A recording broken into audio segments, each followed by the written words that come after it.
Hello aspirants, మీకు గాని వీలవుతే మీరు ప్రిపేర్ అయ్యే సమయంలోనే ఒక నోట్స్ అని పెట్టుకోండి మీ డైలీ వర్క్స్‌కి. ఎందుకంటే ఈ నోట్స్ చాలా యూజ్ అవుద్ది.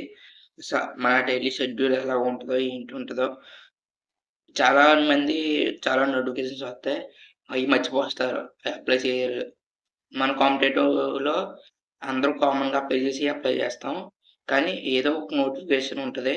అది లో కట్ ఆఫ్ ఉంటది. అది అప్లై చేస్తే మన జాబ్ అని ఈజీగా వస్తది. అలాంటివి మనకు గుర్తుండాలంటే మినిమమ్ మనకి మన షెడ్యూల్‌కి గుర్తుండేలా నోట్స్ ప్రిపేర్ చేసుకుంటే మీరు మినీ నోట్స్ ఏ ఏ లాంగ్వేజ్‌లోకెళ్తే ఆ లాంగ్వేజ్‌లో ప్రిపేర్ చేసుకుంటే జస్ట్ డేట్ ఏసుకొని మీ డైలీ షెడ్యూల్స్ ఏం వర్కు, ఏం చేయాలో జస్ట్ అలా నోట్ చేసుకుంటే డైలీ జస్ట్ ఆల్ కంప్లీట్ అయిపోద్ది. అలాగే మీ డైలీలో ఈరోజు ఏం చేశానన్న ఫీలింగ్ మీకు ఉండదు కాంపిటీటివ్‌లో. Thank you friends.